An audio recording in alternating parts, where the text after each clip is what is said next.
Halo semuanya, kali ini saya akan menjelaskan tentang koloid. Mari ikuti saya untuk mengenal lebih jauh tentang apa itu koloid. Pernahkah kalian meminum susu setelah tidur di pagi hari?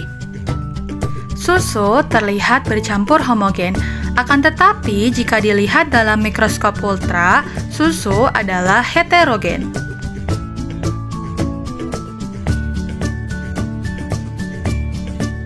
Itu berarti air susu adalah koloid.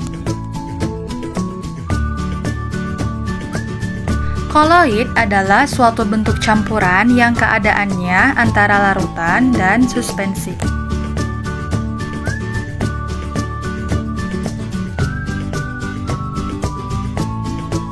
Contoh koloid ada sabun, susu, santan, jeli, selai, mentega, serta mayones. Sistem koloid terdiri dari dua fase pendispersi atau pelarut dan fase terdispersi atau terlarut. Lalu, bagaimana dengan ciri-ciri koloid? Pertama, partikelnya dapat dilihat dengan mikroskop ultra. Yang kedua, partikel koloid tidak dapat disaring.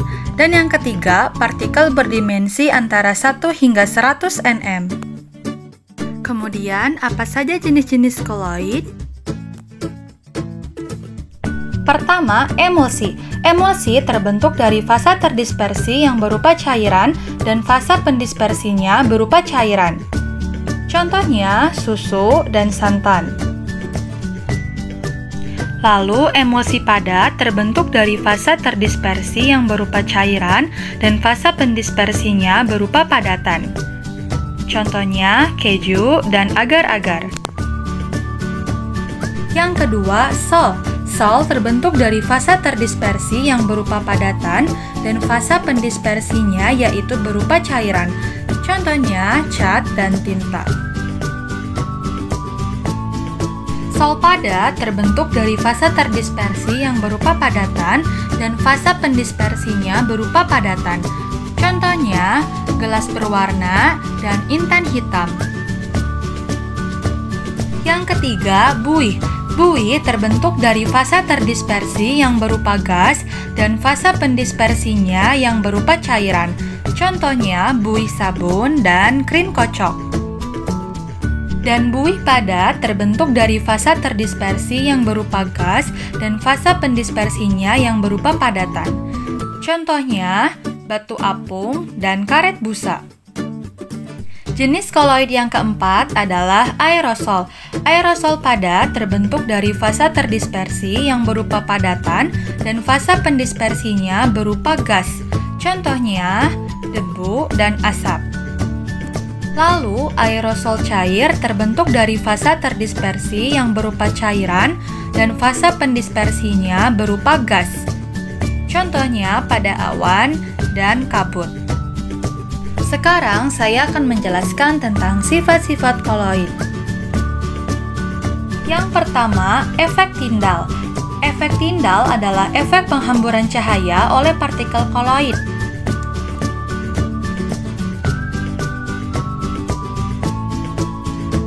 Contohnya, sorot lampu mobil ketika berkabut.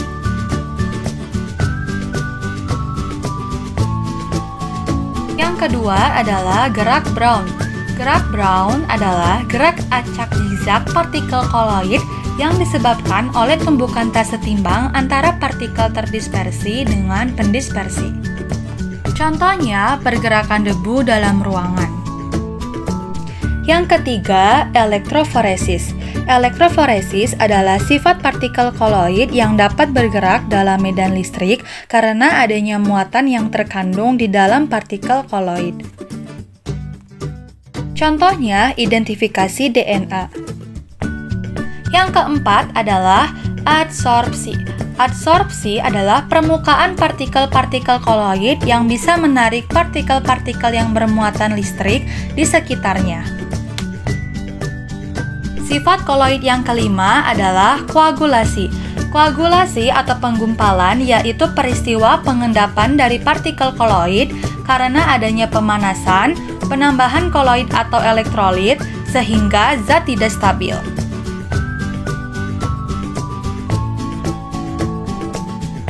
Perbedaan koloid dengan larutan dan suspensi dapat dilihat pada contoh berikut. Untuk lebih jelas, dapat dilihat pada tabel berikut. Kita sudah mempelajari tentang apa itu koloid dan sebagainya. Semoga bermanfaat.